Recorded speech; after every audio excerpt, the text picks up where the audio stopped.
Hello, everyone. You didn't hear any of that on the I have no call. idea what you just. I'm just watching you do. I have no idea what that sounded like. Well, when you listen, you're going to be in. Amazed. Yeah. Okay. Welcome everyone to Back on Track. I of course am Hamish Tate. Alongside Ah, me is Jamie Cavill. How are you Cavill, doing? yeah. I'm doing. I'm good, mate. I'm good. Good. Tired, but good. Busy Getting there. week. Yeah. Very busy week. hmm Nice. Yeah. Same for me. What have you got up to? Have you just been working? Yeah. Work hard, play hard. You know, God, play hard. that's what it's all about. Yeah. Um. Yeah. Busy working. Busy out on the rails, working on the railroads, and here Keeping I this am. country running. Exactly. Yeah. Nice. That's what it's all about. I'm if you could tell by the rather posh interior, I'll push down the screen so you can see the nice wooden paneling. I'm Original feature. yeah, I'm currently in Bexhill at my grandparents' place for the week to come see, family and such. See Murphy, who Murphy. Murphy, my cat, who is about probably 18 or so. He's Wow, that's good going for a cat. Yeah, I mean, I think we got him in like 2010, and he was already an aged cat, so he's still rocking, still doing his thing. Still got it. Good. Yeah. But yeah. So what have I done? Yeah, I've really just been coming over to see Learning the family, recorder. learning the recorder, as you could tell. Did I Definitely, inspire you with last week's theme yeah, for yeah. genre? Yeah, And that's what I really just wanted to go out there and if you get. is it missing the are you missing the bell? Yeah, I'll be honest. It You was just in can record the the whole thing. it's just in the office, and I went, okay, I'll put a little Give it start again. to it. Yeah, no. The thing is, I came to Bexhill on the train, and then as soon as I had arrived, got a message that I needed to go to an event. Then the next night, so after a 2 hour journey, then had to make it all the way back the next day. So that was fun. You're a busy man. You're a busy man, Busy Hamish. man, busy things. Went to the People West. to meet, places to see. Yeah, exactly. Went to the West Ham Brentford game, which was pretty boring. But do you know they actually had a busker in the general area whilst people were coming in for the football? Oh, Which, nice. That's yeah, good. they do quite some quite I wouldn't say obscure, but alternative things at Brentford. The in a good Are way. they sponsored by a washing machine or whatever it was? The G Or Tech, is yeah, it? G Tech Yeah, make yeah. Hoovers. Oh, there, yeah, that's it. Yeah, they are Yeah. sponsored. Do they have a mascot, a Hoover mascot that comes in if you're a season ticket holder, you win a lifetime of free That Hoover would be bags pretty or good something? actually if we got a Yeah, Hoover. We'd need to get a really skinny guy or something. Get Peter Crouch to come in. yeah, Pete Um, Crouch. Yeah. yeah, no, no. They had a in the family area. They had a guy playing guitar, which was nice. But the other day when I went there, I actually got butter chicken Oh, good, nice. from one of the food areas, Yeah, which is it's really traditional Brentford food, isn't it? yeah Brentford exactly. being in Hounslow. Um, but yeah, it was just really a bit. It wasn't expected, but it was very good actually. Good. And I think pies are a thing of the past. In some places. Overrated. Oh, you think pies are overrated? Yeah, yeah, I do. Yeah, Have, I'm gonna go out on a limb and say but have you had a really like a proper pie, not like a bloody pucker pie? I bet you've been eating flipping pucker pies and stuff and gone, oh yeah, this is no good, is it? Have you ever had a I Scotch pie? Because Scotch pies are really good. I've had a Scotch egg. Is that any Completely similar? didn't know. Different. It's lamb mince in with a hard crust around the I the think the edge. pies that I've had can sometimes be a little bit dry. Yeah, A they dry can be. pie. Um, I think you need to go and try a good pie at somewhere. I was going to give you a suggestion, but I don't really. I will say though, the cheap Scotch pies, in Scottish football, I think those should still stay because those are very good. And any time I'm there for football, I get a Scotch pie, and a Bovril, which is also my dad's. Good. Yeah, my dad's tradition. Very good for your heart. Clearly, Yeah.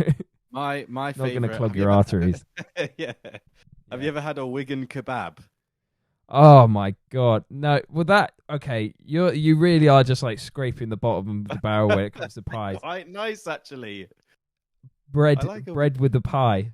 Yeah, for those who don't know, a Wigan kebab is just a pie with bread, like a pie sandwich.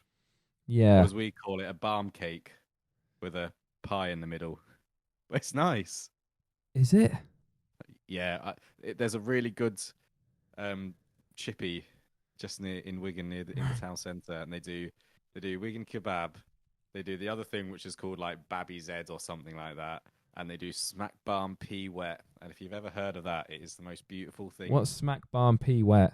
So smack barm, as I believe it to be, is like a barm is obviously like what us dirty Southerners would call a roll or a bap, and a smack is like a little bit of fish, Okay. thing.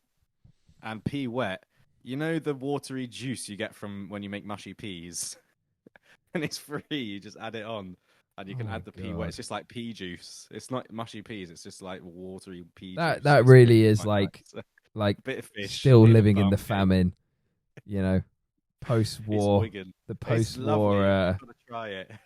post-war rationing, as we're,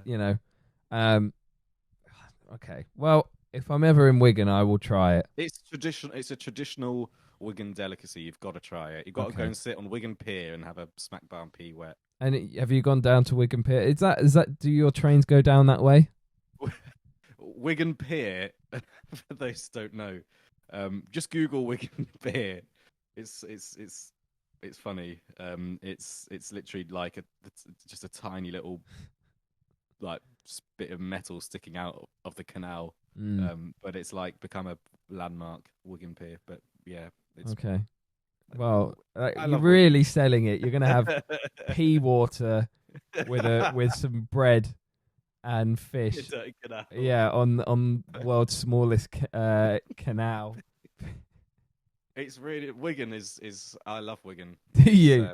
Yeah, I think it should be the new capital of the country. It's they've got some really if you want to go on a good pub crawl, Wigan. Leeds is good as well. Obviously, you would know that, but yeah, Wigan is brilliant. Have we gone on a pub crawl together? We have, because I think we have in Leeds. Yeah, we went for my birthday, and the one bar that I wanted to go to wasn't open, so we just sort of went around trying to find a half decent one. Yeah, I like that Weatherspoons, which turns into a nightclub. Oh yeah, that's a good one. That's it's really the uni experience, but they actually just closed down.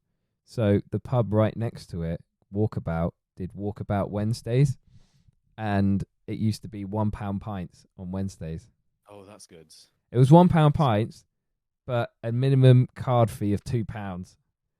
And so Just get 2 pints. Yeah, but then I ended up, this is in winter, and I'm stuck with 2 cold beers in my hands, so I was a little bit uncomfortable. But yeah, no, I only went once, but it's sort of a Leeds student heritage.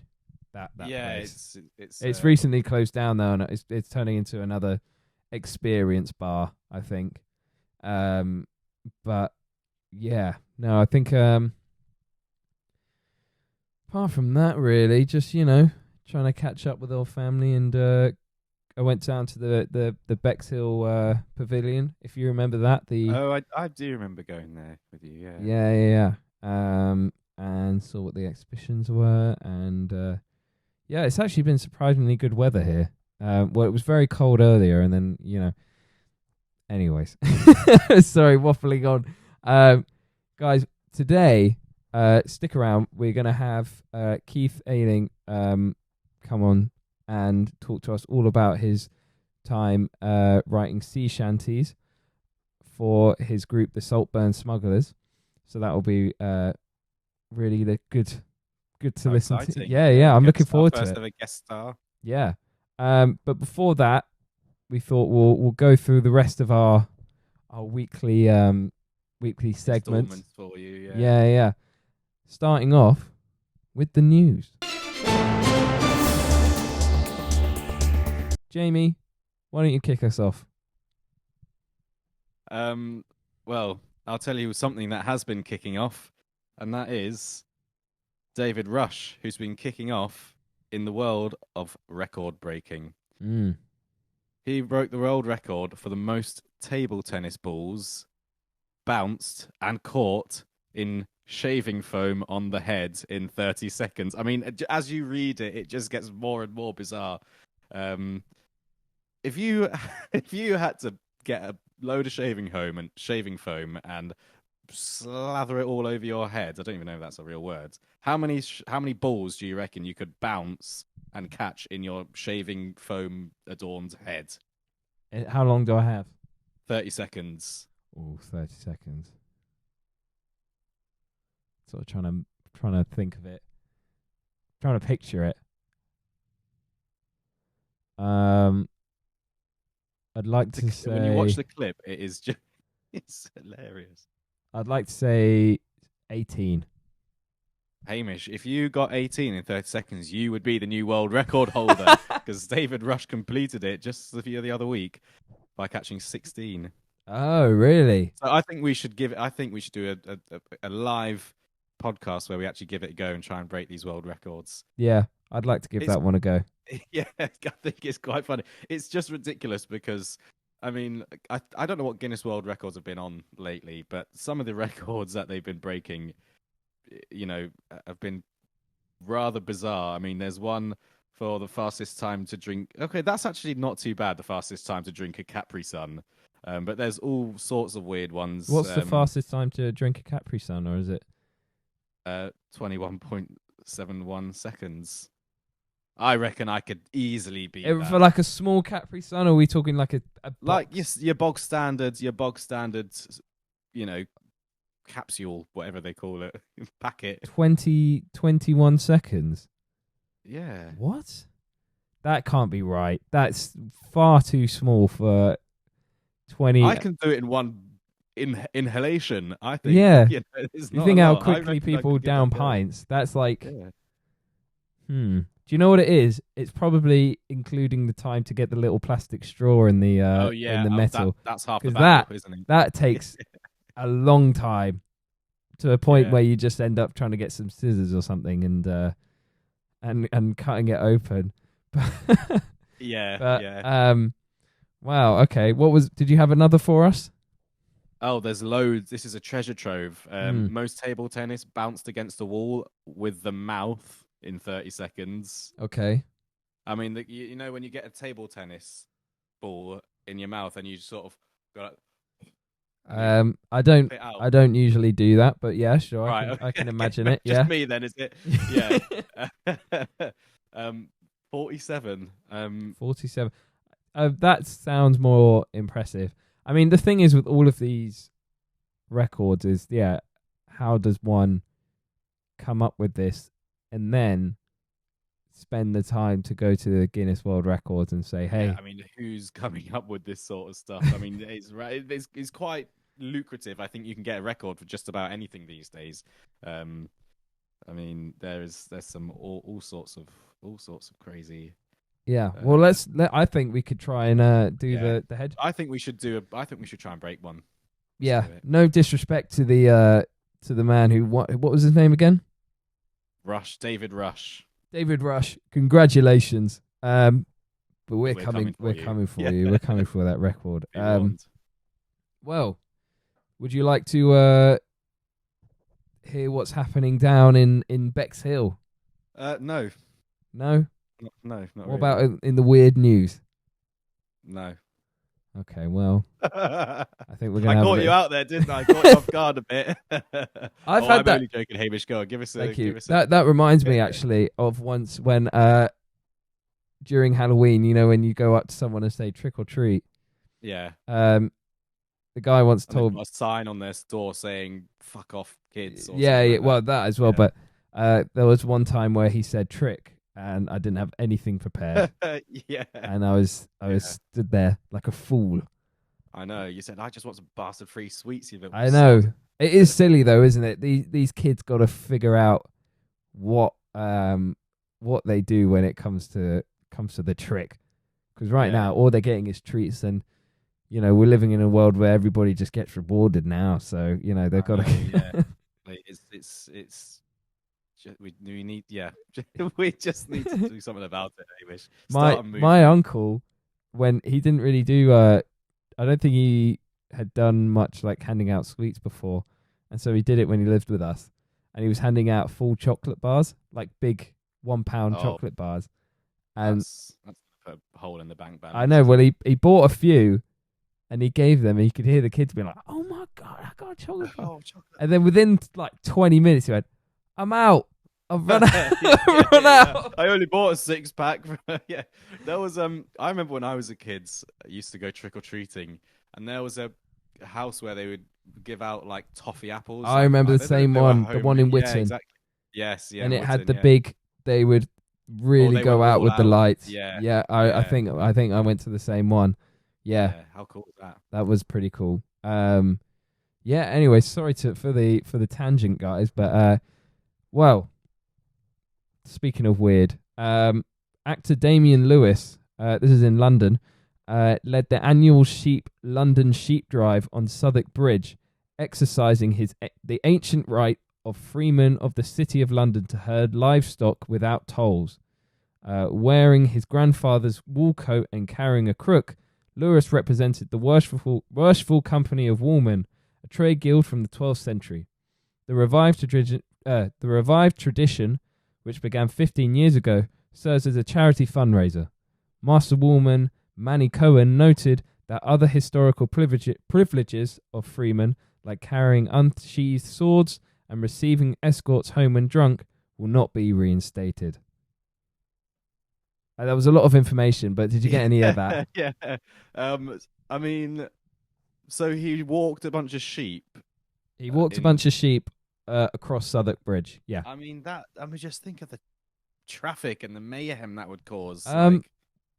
Yeah, I mean, I think they cut off the bridge for this special occasion and had all the press coming over and stuff. I mean, that's just a bit extra if you ask me. I mean, what's wrong with just letting them graze in a field? Well, no, this is to exercise the right to freely transport the livestock without tolls. So, it's a way to have you next time I want to get out of paying the M6 toll when I'm driving down from Manchester, I'll just bring a herd of sheep with me or a flock of sheep, and I don't have to pay the toll. Is that right? Or is it just for Suffolk Bridge? Or is it all tolls? Because otherwise, I know exactly what I'm doing. Well, it's City of London, so that's the. Oh right. Okay. Yeah. So I think they used to have to pay a toll to go across with livestock. Could you? But ride I don't think there's anyone carrying livestock in London anymore. Well, just you wait. Anything to get out of paying the blasted toll. So you're gonna have to spend all this money on sheep just so then you get to get the satisfaction. It's to exercise my right. Yeah. Well, I'm with this guy. I'm 100% with it. I love it. Yeah. Yeah. That reminds me, there was a video who it was with Max Fosh, but I don't think he was a main YouTuber. Do you know Max Fosh? Have you heard of him? Heard the name. Yeah, he does very obscure YouTube videos where he will become a royal for a day, where he'll marry somebody technically in the royal family for a split second, and then aren't we all technically part of the royal family because we're all related?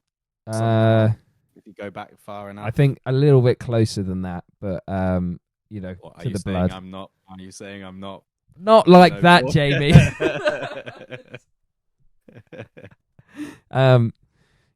Anyways, but there's a law that full credit to them. Go and watch the video. But there's a law that states that you can't, whilst transporting livestock, whilst transporting a cow, clean him in the middle of the road. It's illegal to do that. It's illegal to clean a cow in the middle of the. Wow, right. So like Okay. whilst you're walking them, you can't stop and say, "All right, let's give him a brush." You got to. Do you think that law is enforced? I mean, if someone Well, on this the was off chance the did, yeah. then This do you was think the they'd be sort of arrested? that was the sort of joke was that they went and did it, and I think police The officer police just had no idea what was the actually. police just sort of tapped him on the back and went, "All You right, can't mate." do that. Yeah. Jokingly, I think that was the point. Was it was just such a weird law from. There are some really weird law. Maybe we should do a bit where because there are some I would love really to do weird that. Yeah, laws. yeah, yeah. Yeah, I and mean, I even think if you I'd look like at to like try and something break like the some of them. Constitution, which I won't go into too much into politics, but something like the Constitution that so many Americans hold still to today, involves a law that says that soldiers do not have the right to take your home when they come back from war. Oh, really? Yeah, because that was obviously a problem back in the day where they would say, I hereby announce I will be sleeping in your living room. Yeah. I mean, Yeah, that makes there is sense. a law. I don't know if it's still around in Scotland. We'll go into all of these, but I remember there is also a law in Scotland that says that I don't know if like I said, I don't know if it's still around, but that states if somebody needs the toilet, that you must allow them permission to use your toilet. Really? Yeah. So if you're dying for a piss, you knock on someone's door and be like, "Hello, mate. I really need the loo." I can already see so many, flaws with that. Yeah. But there is another funny law which I like. It's illegal technically Mm. to handle a salmon suspiciously. Have you heard of this one? I think so. I mean, Yeah, what I think it. constitutes handling a salmon suspiciously? Sort of Maybe with waving in the air. maybe if you had a black woolly hat and a black and white striped Yeah, jumper a and ski mask, a yeah balaclava, and yeah. Tiptoed around. Maybe I'd say that's pretty suspicious. with a black and white sack with swag written on it. Yeah, and tiptoeing. Yeah, Yeah. I'd say while a that's big probably panther plays in the background. the Yeah. most suspicious way you could hold a salmon. Yeah, and but I think that will be a good. We'll do that next week. Actually, that will be a good little segment for you I'll guys. come in with my salmon. Yeah. Yeah. Jamie, Hello. have you got any train facts for us today? I've got a multitude of train facts, Hamish. Just always because. Let's just hear one for today. Thank you. Oh, just the one. Okay. Yes, please. Well, last week, or maybe it was the week before, I can't remember. I lose track. We mentioned the shortest train platform in the country. Yes, we did. Now, the obvious next fact is, well, what's the longest train platform in the country? Take a guess. Bear with me. I'm just thinking. I want to say London Waterloo. Oh, I can understand your logic with that because it's a big main. But it's actually one of the. I think it might be the busiest train station in the country. Mm-hmm. But you're wrong. Miles off, mate. Sorry. Oh, bugger. No, the longest train station in the country is in. Oh no! I mean, drum roll, please. Colchester. Colchester, really? Yeah, Colchester. That was very dramatic. Yeah, Colchester train station. Believe it or not. Wow. The junction is grade separated, so trains branching to and from Colchester town don't need to use the mainline tracks to cross it and things like that. And how long do you think it is? Well, the shortest was 15 meters, so I'm gonna go. That's gonna be too much. 100 meters. Ooh, interesting. You're a little bit shy there. Keep Really? guessing. Okay. Can I wait? Can I just have one more guess? Yeah. This Yeah. one, I won't get any points for this one, but You didn't get any points in the first place. 107. Wow, very interesting. You're still miles off, mate. Really? 620 meters long, What? which is 2,034 feet. Over 2 platforms. Yeah, that's a long way. 620 meters. I mean, just think about that. That's like. I was thinking 200 meters. Like, that's too much. That's like Even almost... 200 meters sounds long, but yeah.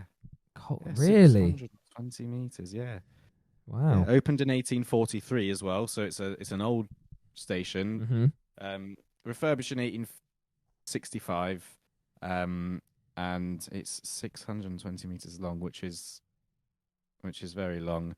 They increased the length of it because I think it was to do with like HSTs or maybe some long steam trains. Who knows? But they made it longer. And But what trains are going to be that are going to carry passengers? What? I mean, there are no trains. Yeah. But to be fair, with like freight trains and stuff, you still would need the platform to be that long, I'm guessing. Or do you? Yeah, but freight trains don't need platforms. No, that's what I was about to say. Yeah. Rides. Do you know? Whenever you're at a train station, you see a freight train go past, and it's got all the empty flatbeds, and they go past at like 20 miles an hour. Don't you think it's so tempting to just walk onto it? Do you ever get? I've that? never seen them quite as much. No, I haven't. I don't see those ones. They go up. I've seen a few like that up in Carlisle. You know. Oh yeah. That sort of freight train, but yeah. I'd love to just sort of jump on a freight train flatbed and just sort of stand on it for a few meters and then. For a few meters. Yeah. You don't want to go full ride. No. Would you get too scared? Because once it gets on the platform, I'd get too scared. Yeah. And by the way, don't try this at home. Guys, please don't jump up onto any trains, no matter how fast they're going. Even if 20 meters does seem, or 20 miles an hour does seem tempting to you. Yeah. Well, we're just about to hop into now our talk with Keith. Genre of the week. Welcome back, everybody, to the show. Alongside us is Keith Ayling. How are you doing, Keith? I'm very good this morning. Thanks for having me. Thank you for coming along. So, Keith, you're part of the Saltburn Smugglers. Do you want to tell us a little bit about what you do with them? Well, I guess it's been about 18 months, nearly 2 years now. We started up this shanty group, really. And in the town where I live, there wasn't a shanty group. There was one 20 minutes to the south and one 20 minutes to the north. And they were, to be polite, getting older in their years. So we wanted to start something up a little bit younger. So we put an ad out on Facebook through some of the friends I knew. And we got about 8 or 9 people responding. And so there's now 11 of us in the group. We've been singing together for about 18 months. And there was a couple of things right at the beginning that were pivotal kind of aims for us in setting this up. One of them was mental health, which getting people together in small groups singing again is incredibly valuable. Singing has a massive effect on mental health and physical health and all sorts of proven scientific results of actually getting together in a group and singing. So that was one main reason we did it. And the other one was we wanted to write new shanties. So 50% of the material that we do is brand new and original songs and 50% classics, because we noticed that a lot of the shanty groups that were around the country are just singing the classics. And we wanted to try and bring some new stuff in there and move it on a little bit and also keep it quite local. So we're here, North Yorkshire is where I live on the coast. And so a lot of the references we used are relating to the history and the coast of where I live. Nice, yeah. So obviously you're called the Saltburn Smugglers, which was because Saltburn was a smuggling town, if I'm correct, is what you've described it as. It was a haven for smuggling. I'm hoping no longer. We're not aware of it going on right now. But there's a cliff here called Hunt Cliff, and there's a tunnel that was built up from that cliff, which is still there today. When the tide's out, you can go and see it, and that goes all the way up to a house, a few hundred yards inland. And it was partly due to a guy called John Andrew. We've researched all this. He's a Scottish bloke that came down from Scotland to live here on the northeast coast, and became quite a notorious, famous smuggler type. Then he also became the landlord of the local pub, which coincidentally is on the shore, right on the beach. So it was pretty handy for him to row his boat out to the bigger boats that were out there on the coast and get the haul and bring it back into the pub, then take it up the tunnel and distribute it around the town and sell it and all that kind of stuff. So it became quite famous, and the tunnels and the community tended to protect him, so he never really got caught for quite a long time. Mm-hmm. It's a little bit of a folklore. Very good. Yeah. Nice. I mean, what is because writing sea shanties it's quite a niche genre. What do you find you draw inspiration from? I mean, it probably was a bit of an unknown part of the folk world, and I think maybe in the last 10 years we've seen a massive interest in it, partly due to people like the Fisherman's Friends down in Cornwall, who've done 2 big movies now and the whole world knows them, and partly due to this guy called Nathan, the postman, who during lockdown recorded Wellerman, which is a famous shanty, and put a drum machine behind it, and suddenly that went viral. Yeah, that is a huge. I think that's really brought sea shanties into, the popular world. Everybody knows about it because of that piece in this day and age, which is good. It's good that this genre is getting more and more recognition. Yeah, absolutely. It is a historical genre, and he successfully updated it. But he also showed that actually it was really easy to update it. You just get a DAW or a Logic or something and put a drum beat on it, and you can update any shanty, to be honest. So what was the question again, Hamish? Where I draw inspiration? Yeah, how do you come up with it? How do you come up with the lyrics? And for me, I think sea shanties are, from my bit of research that I was doing, it's a work song that you get, sailors singing on ships and things like that. And I'm assuming you don't work on any sailing ships or, doing the rigging and things like that. So, where do you draw your inspiration for the lyrics, and how do you come up with the lyrics?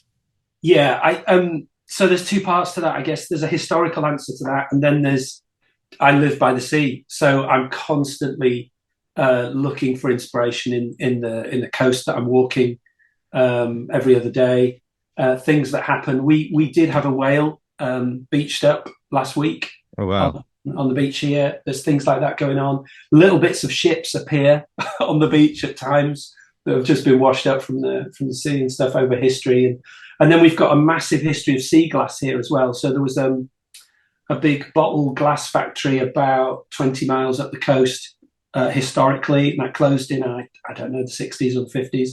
But all of the glass that they used to dump in the sea is now constantly being washed up with the pebbles and the shells. So you can go sea glass hunting all along this coast, and it's very smooth, beautiful colours. So people are engaged and active in the coastline, which makes it easy for us to observe and write about it in terms of a songwriting process. And where I live is also one of the biggest surfing beaches outside of Cornwall, so it's busy. There's a couple of million people come here every year, tourists, and there's always a story. There's always a story. Every week there's something going on. The tide, it's not a myth that kind of pulling of the tides brings stories in and out with it, that the water is changing the landscape every day. Yeah, absolutely.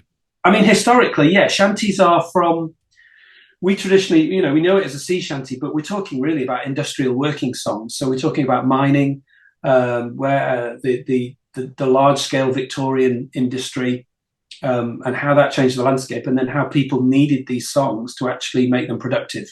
So it's people singing together to increase productivity in agriculture, in industry, and on the sea. And where I am here, obviously, the history is the sea more so than the industrial. However, here's the thing: the railways were invented, or in this country anyway, they took off in Darlington and Stockton, which is only half. That is correct, yeah. And they funded and tested the Stephenson's rocket around here. So the history of Victorian industry is not here. It's not just in the sea and shipbuilding. It's also in the railways, which were massive here. So a lot of those songs and folklore is going to come from working on the railways as well. So you're talking, I mean, from a songwriting process, you're talking about simplifying everything we know, so that the lyric has got to be so much simpler. It was never written down. It's got to be simple that you can learn it immediately, an instant. The melody has got to be learnable really instantly, in the same way that you learned nursery rhymes when we were kids. We just picked them up within a couple of times at school or wherever it was. And the structure's got to be really simple. You know, you can't do all these things that we can do in a pop song now, where we can change key, we can change the structure of the song. You've got to keep it really simple in all of those three levels. So it's a challenge for a songwriter, actually, to write something that is that simple and that memorable, and that's got a hook that's immediate, because you've got to remember it after the first time of hearing it. Yeah, that does. It sounds like a good challenge, though. Something quite interesting, because I think as musicians we often set so many parameters. You know, they say to compose certain pieces of music, you've got to sort of learn the rules to break the rules. So keeping it as simple as possible is actually harder. You say it's simple, but actually you've got it. You're confining yourself with you know, the rules, like you said, structure, keeping it simple, the melody, keeping it memorable. It's a lot harder than if you set yourself free and you can do whatever you want. Absolutely, but also there's no room to impress anybody. You know, with a pop song, you kind of want to impress, don't you? You want to write something that people are going to go, "Oh, what was that? I want to hear that again." Whereas with this, you've got to get rid of all of those ideas of I'm writing the best song ever, and say I'm writing actually the most memorable song ever that somebody's going to immediately grab and immediately sing back to you in the same mode that we did as kids. So. And here's some more history. I don't know if I can carry on with this. No, go this for is it. really interesting. So, but yeah, when all these songs were coming about, they were being sung in the pubs. You know, 150 years ago, they were being sung in industry, and then of course people went from work, went home, and probably ended up down the gin palace or the local boozer and started singing the songs again. Right now, the church, particularly the Salvation Army, were very musical, and they were going into the pubs and seeing all this happening and going, well, hang on, people are singing more here than they're singing in the church. We need to steal some of what they're doing. So they did. A lot of Salvation Army hymns were borrowed melodies from what was being sung in the pubs, and they recreated it and put their own lyrics to it, religious lyrics, into the churches. And there's some really interesting stories of shanties that have gone back and forth from pub to church and then back to pub again, and being stolen and amended. And there was one we learned the other week, Roll the Old Chariot, which originally was a Salvation Army hymn that the pub stole off the Salvation Army. So that the whole thing keeps going backwards and forwards, because people just like to steal these simple melodies and go, well, if everybody else is singing it, then we'll sing it. Yeah.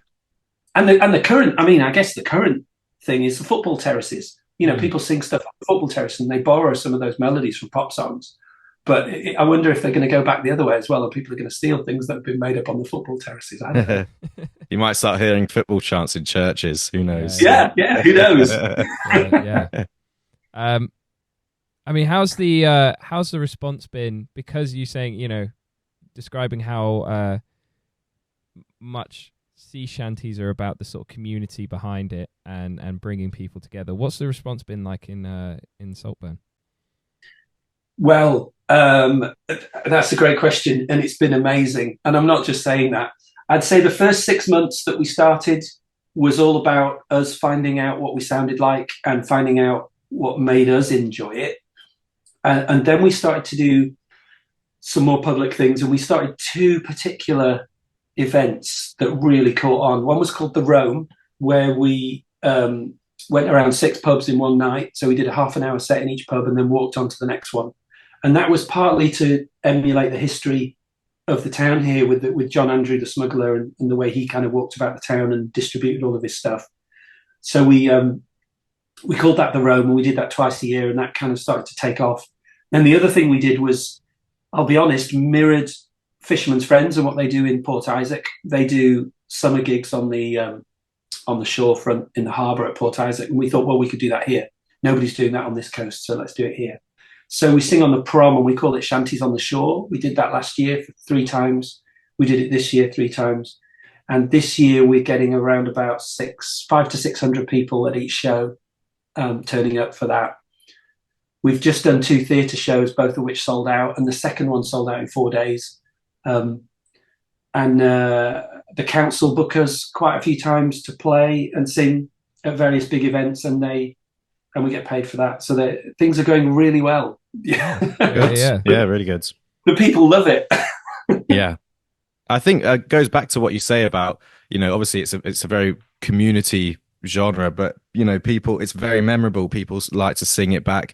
People like to, you don't really hear solo sea shanties. It's pretty much always ensemble, and it's definitely something that brings people together, which is what I like about the genre.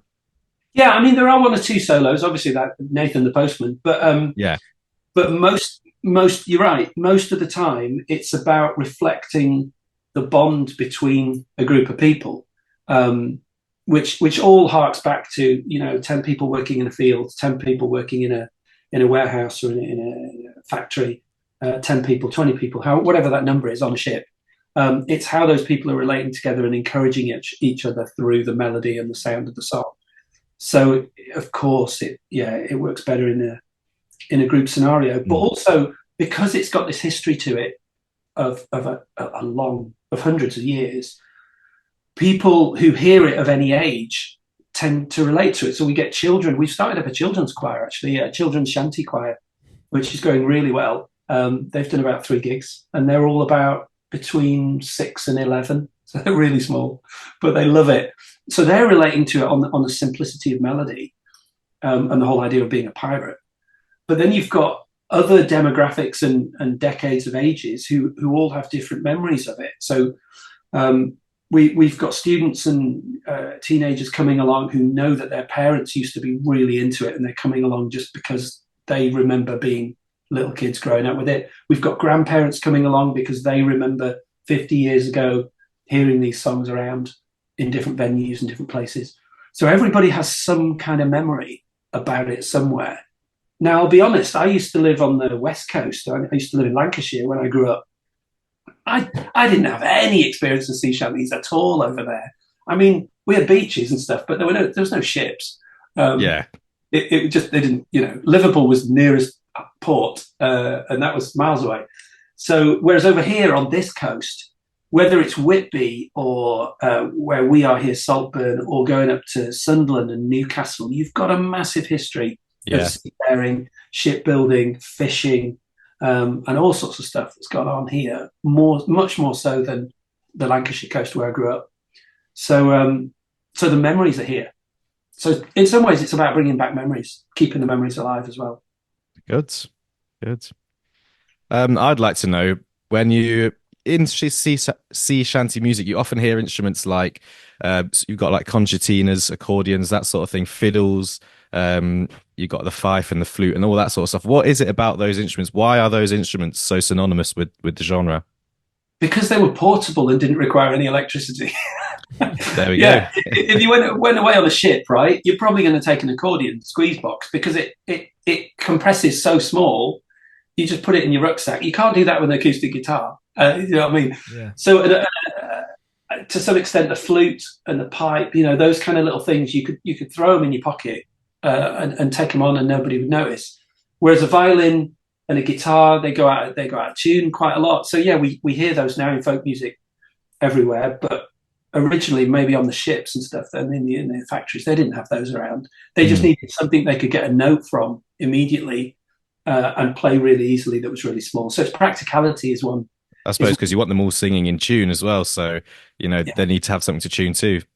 Yeah, so the smallest mandolin or something might have been taken around, but they were hard to tune and hard to keep in tune. So we use them now, of course, and you have a folk music ensemble which will have all of that stuff in it. And so most of our, I'd say that over half of our shanties are a cappella, but we do have a violin player, 2 guitarists, a mandolin and a drum that we can bring out at any point just to get the intensity up. And, you know, adds an extra depth to it, I suppose, and a new layer, a new texture. Definitely, yeah. What are the good? What are the biggest hits of the classic sea shanties that you guys sing that you often find? Yeah, so we do Wellerman, obviously, which is the one that everybody knows, and even down to little kids, they seem to all know the words. They've remembered the words without even thinking about it. The other big ones for us are John Kanaka, which, I mean, and some of these, when you go into the history of them, some of these are Polynesian or Hawaiian or Australasian kind of history to some of the songs. Wellerman, for example, is an Australia, New Zealand based origin to it, about whaling. So yeah, a lot of these have come from around the world, and we've borrowed them into the culture here, into our singing culture. So yeah, John Kanaka, Away, Haul Away, Santiana, A Sailor Ain't a Sailor. And then we do some of the slightly more modern ones like No Hopers, which is by Fisherman's Friends. Leave Her, Johnny, Leave Her. Yep. These are all classics. Oh yeah. And then we've written a few ourselves. So we've got two main songwriters in the group, myself and another guy, and he focuses on the more historical side of the coast a little bit.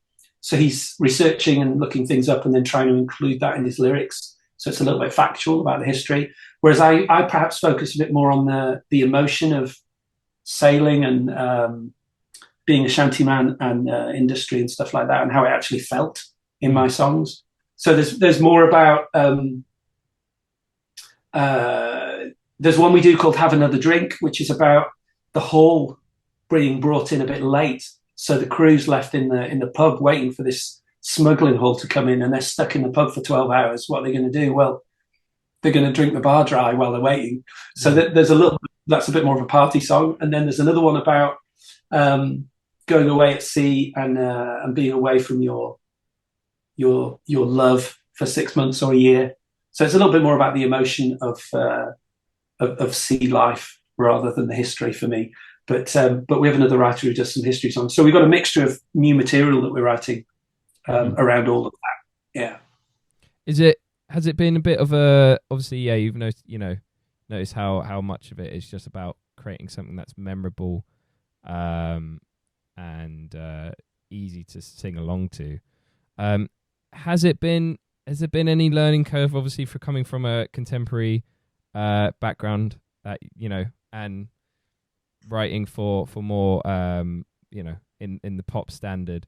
Has there been any learning curve going into something quite as traditional as sea shanties and sort of trying to, because I think with going into such a historic genre like sea shanties, there is a thing of going, you've sort of got to maybe approach it with a certain amount of respect of like, oh, this is what a sea shanty is. Yeah, and it's not just that. I think it's partly, I didn't grow up here, so I feel a bit of an imposter sometimes. When we talk about the Fisherman's Friends in Cornwall, the origins of that group are that they genuinely were fishermen from Port Isaac when it started, and they got together and started singing. A number of the other groups that are up here on the Yorkshire and North East coast are genuinely the same. They were fishermen, lifeboatmen, working in or near the sea for generations. And that's not my background. So there's definitely a little bit of imposter syndrome in terms of, do I have the right to sing these songs or to lead a group like this when I have the musical history, but I don't have the deep root that comes from some of these lyrics. I haven't lived it. There are others in our group, thankfully, who are for generations from this coast and whose dads have sung this kind of stuff and who have lived it. So we do have that within the group, but not necessarily from me. So yeah, the first thing I had to work towards is, do I have permission to do this? But I think because the group worked and we got a great local response to it, people have forgiven the fact that I wasn't born here. That's okay. So it's been successful and it's okay. in terms of the kind of aligning myself to writing it, yeah, that took a little while as well. There was a couple of songs I remember that I tried to introduce at the beginning, and there was one comment that was just, well, that's too poppy. That doesn't work. That doesn't fit. It doesn't sound right. And they were right. Yeah, I had to transition my head from writing in I guess in a contemporary pop way, and to simplify it. I had to keep going, well, how can I simplify that? How can I make that even simpler? How can I make the phrasing and the rhythm of those lines even more memorable and even simpler and less clever and less how I would naturally write, and more, if I sang it to somebody walking down the street, would they immediately remember it? There's definitely a learning curve with that. It's not, writing something simpler, it's not as easy as it sounds. Yeah, definitely. And it depends what you listen to. I think with music and with any art form, it depends what you immerse yourself into. And because I listen to a lot of different, I mean, just before I did this, I had an ambient album from the 90s on that I'd not heard from for years, and I just remembered it by Jakarta, and I was like, oh, I'll put that on again. It depends what you're listening to, and I immerse myself in all sorts of stuff. So you do have to separate yourself off and go, I need to immerse myself in the world of shanties and sea songs for a little bit, just to realign my head. But because we have access to so much music now, if you ask anybody, they tend to go, oh, I listen to all sorts of stuff. Yeah. Because I can access all sorts of stuff. We never used to. We used to listen to the vinyl or the cassette that we just bought from Woolworths. And that was it. Now literally everybody can access anything. And so, yeah, there's a definite learning curve to immersing yourself in a certain genre like this. And I'm focusing on what makes it work and focusing on what makes it memorable. So I sometimes have to do that.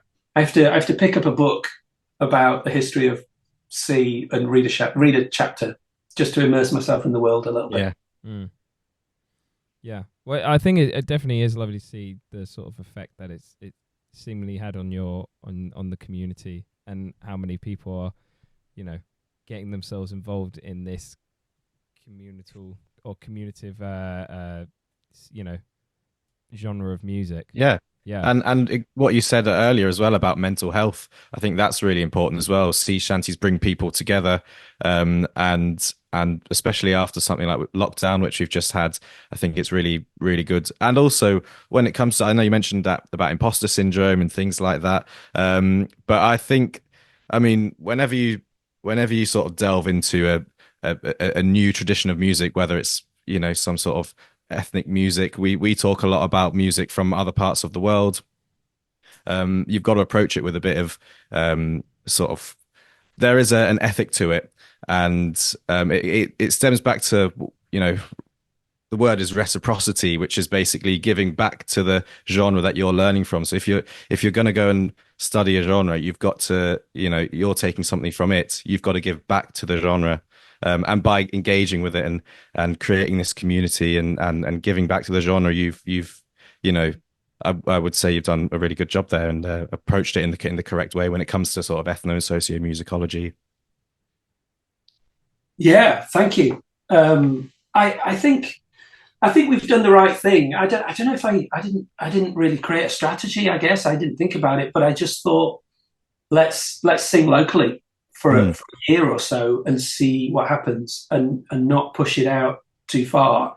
And it has gone. The last 12 months particularly have been so good here. We've got T-shirts out now that they're selling out every time people just love the thing that we've done.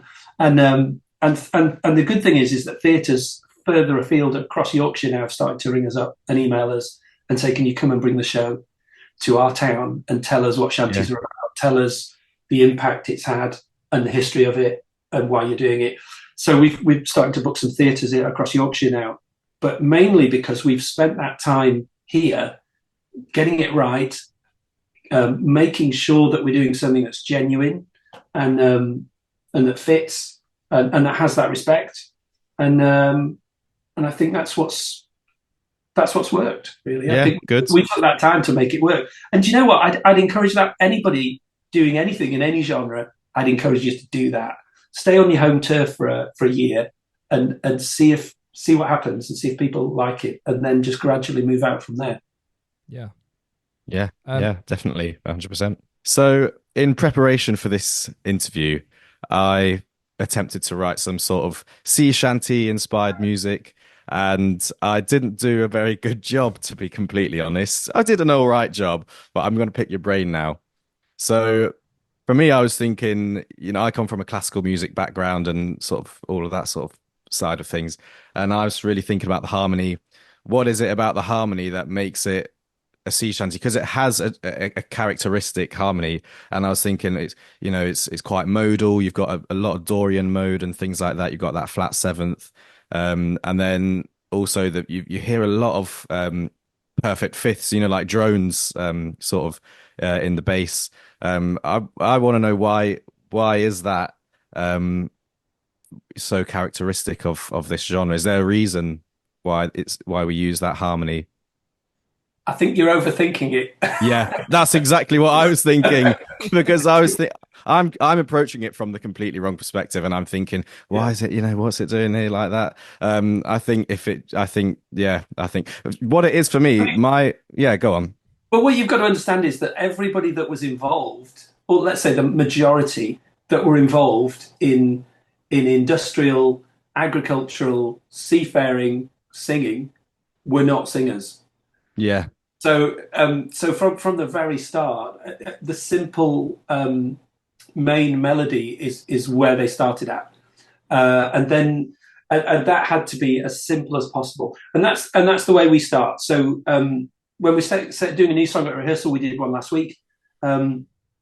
It's literally, we'll spend an hour, and everybody has got to know that main melody, and we've just got to be able to sing it. It's got to be memorable, and then we'll start going, okay, we've got these guys here who are really good at harmonies, who are really good at singing, and we've got these guys who have picked it up, let's put it that way.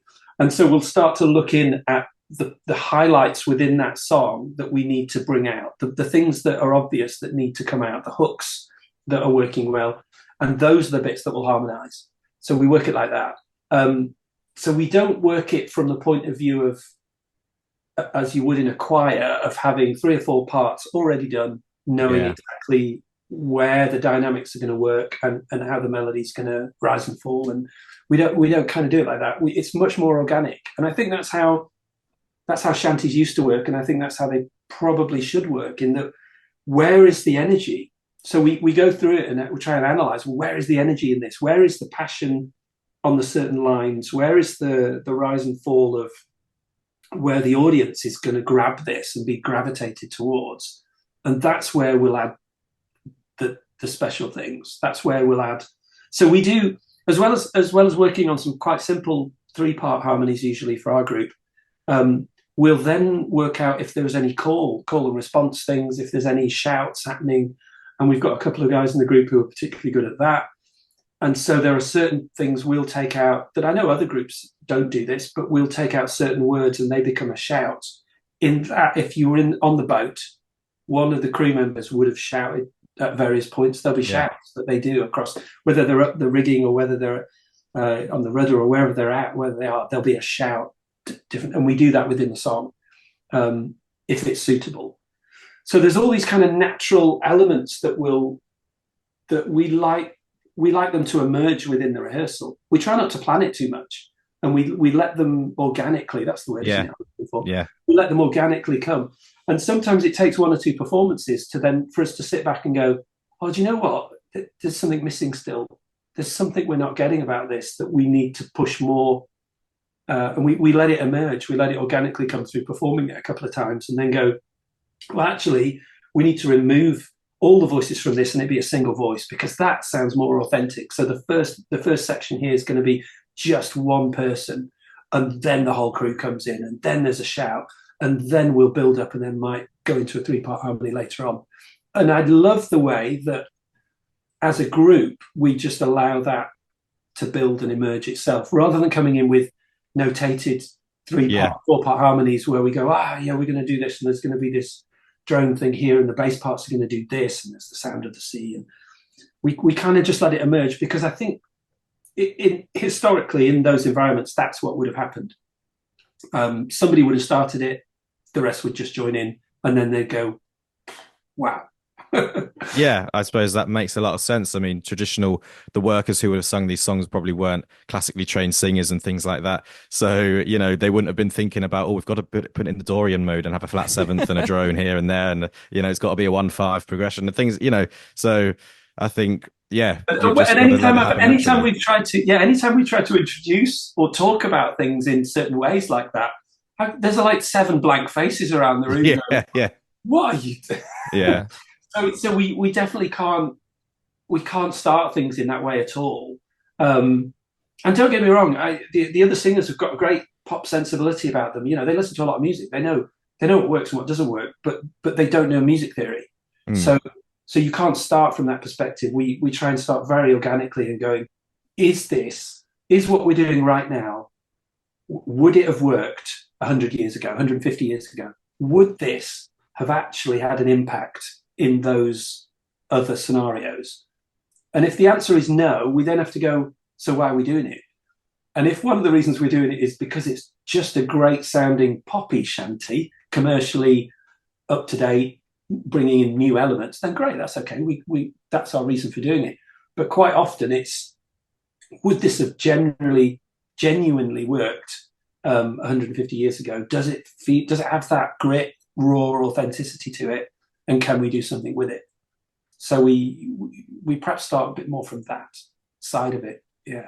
I mean, Jamie, it sounds like you had a similar experience to when Keith started writing, of the idea of coming into it to, theoretically and trying to write it like a contemporary piece. Taking a different. Yeah, I mean, my training in music has always been very sort of classical, and I've learned from classical composers and things like that. And you have to approach a traditional genre or folk genre, you've got to almost unlearn and forget everything you already know and just start from the roots, which is a very difficult thing to do.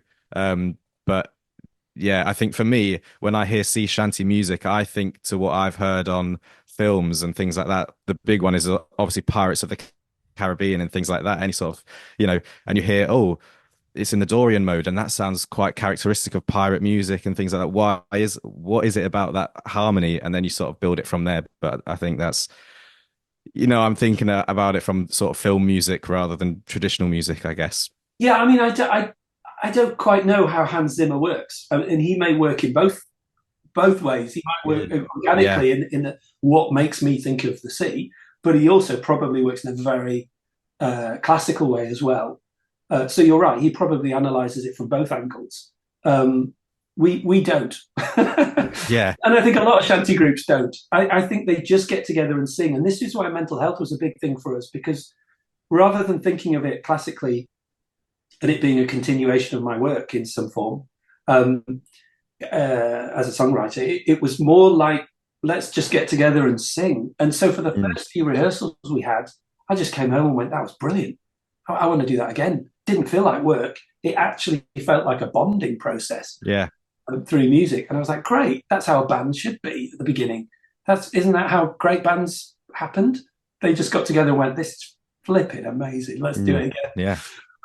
And then you start to think of, well, how are the audience going to perceive this, and how does it sound, and how does it fit, and what genre is it? Those are questions for later. But we always started with something organic, and are we personally getting anything out of it? And I think that is genuine to the genre, in that people sang it and had to get something out of it immediately, without thinking. But yes, of course, we do have to have a deeper musical kind of regard for it and start to explore some of those things. But, when I'm writing a song, I'm not thinking about that kind of music theory you've just talked about. Yeah. I literally am going to the simplest. I write a lot of these without an instrument. I'll just start singing. And if I can remember it 10 minutes later, then maybe I'm onto something. Or I'll go for a walk on the beach actually and start singing on my own, and then record it into my phone. And if I get home and go, yeah, actually, I can still remember that one, then I'll go, oh, there's something to work on there.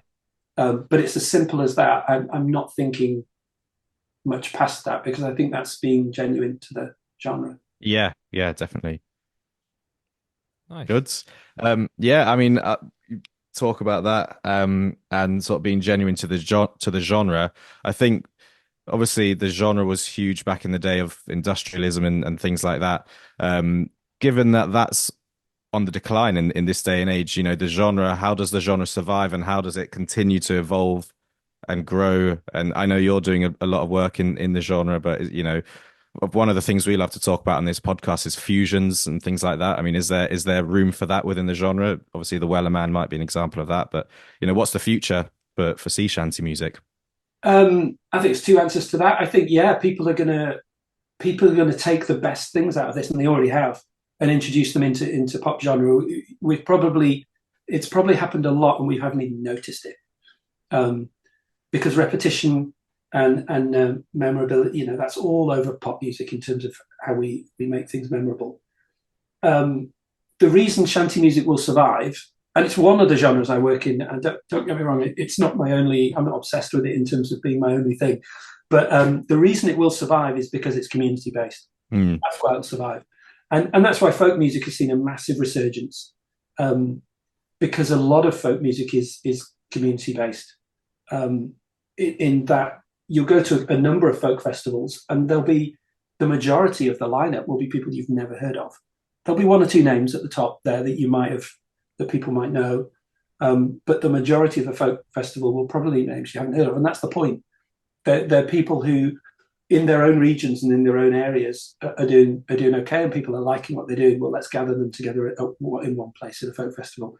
And the difference with that in a pop festival, there tends to be 10, 12, 15 headliners that you will know of, that have national and international recognition. Folk music tends to be a little bit more community based, and shanty is a part of that, and that's why it'll survive, because it doesn't need a global superstar to make it work. It doesn't need a Taylor Swift to tell us this is the future of pop music. It just keeps going. So that's why it's going to survive. But I do believe that people have borrowed things from it, and I cross. Sometimes I'll sit down to write a shanty, and it'll turn out to be a pop song, and I go, well, the shanty group are probably not going to sing that, but I can use that in a different project I'm working. So because there's definite similarities in the way that things are written. Good. Exciting. Nice. Jamie, I don't know if you have any other questions for Keith here. Well, I think you've answered all my questions, to be honest. What I'm going to do now is go away and actually try and write a proper sea shanty. Yeah. Just do it with your voice. Yeah. Don't even get your violin out or whatever instrument. I'm going to go to the beach. I'm going to go to the beach and just sing, close my eyes and sing. And the other thing we never got onto, which I've probably mentioned to death at various points in my work that I do, is the way the brain works. So what you want to do is go and take a shower. Go and listen to a load of shanties, then go and take a shower, and then go for a walk. The chances are you'll come up with a great one at the end of that process. There's something about immersing yourself in the product of the genre of whatever it is, and then doing something where your body physically doesn't have to think. You're doing an activity where you don't have to think about that activity, and it frees up the subconscious to then solve the problems. This is all neuroscience. Solve the problems, and then you go out and actually try and solve the problem, and your brain's already done it, and it will provide you with a melody and lyric, probably, if that's the problem you're trying to solve. Yeah, there very you go. good. That's the right I've come up with so many melodies in the shower and good stuff in the shower thoughts. So yeah, definitely that's what I'll be doing. It only gets tricky if you try and take your guitar in the shower as well. I know. It's topped up with water, and it's just a very messy situation.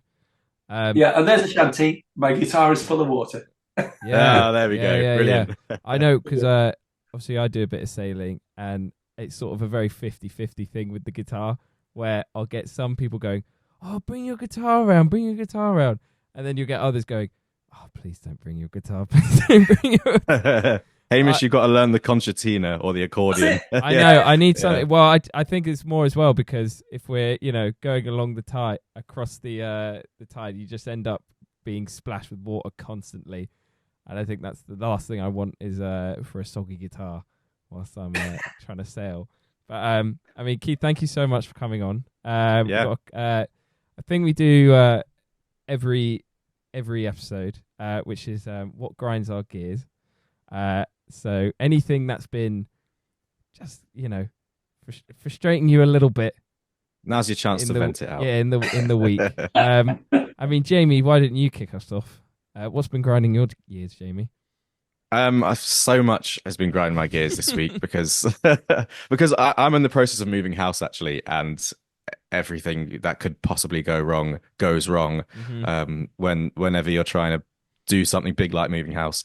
But for me as well, this week we've been doing a lot of stuff on software and online, and every single time I try and click on a software to do whatever it is, it comes up, you've got to update it every single time, and then you click up, you think, I know, I'll update. You press update, it takes about 3 hours to install, and then you've got to click on, and then you've got to download another thing, and then you've got to update that, and then update this, and software updates are the bane of my life, and it just waste time, and then you try and go on it again 5 minutes later, it's like you've got to update it again, and that's just wastes time, and annoying me.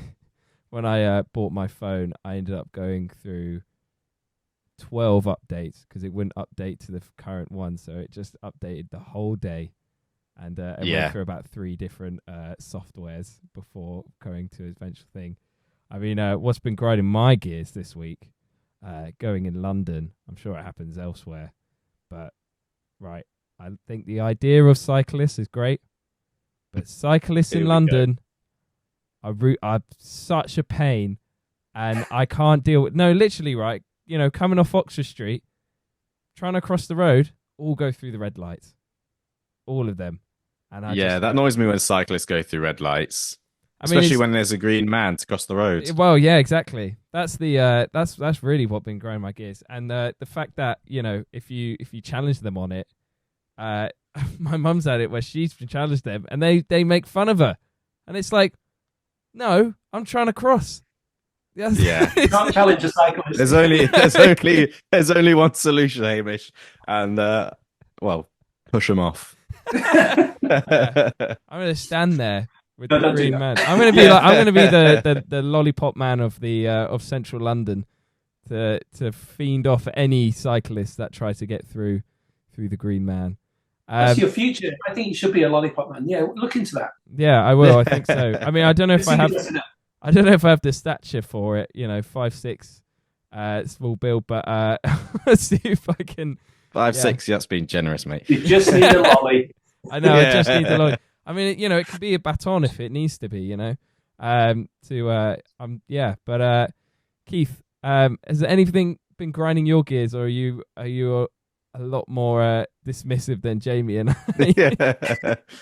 I? I'm fairly content. At least I'm trying to be content. But I live next to a station, which is brilliant. Trains are great, aren't they? But most of the time, they're certainly the right people. Yeah, yeah. Well, let's say the invention of trains was great. Okay. So I live next to a station, and last year they announced they were going to do an hourly service from my station here, which is the end of the line, to Manchester Airport and everywhere in between, which meant I could get into Leeds really quickly every hour. And now they've just announced after that year of brilliant train service, they're now going to cut it, and there's going to be 2 trains a day, one leaving at 5 a.m. and one coming back at 10 p.m., which is completely useless. And who's going to get on a train at 5 a.m.? I don't know. So now they're cutting it, which means that it will go to the town down the road, but not my town. So it means I'm going to have to find a way to get 5 or 6 miles down the road at 6 in the morning or 7 in the morning to get to this other station, which is highly annoying when I've got a station at the end of my road. Really, the other thing that's really annoying living here is camper vans.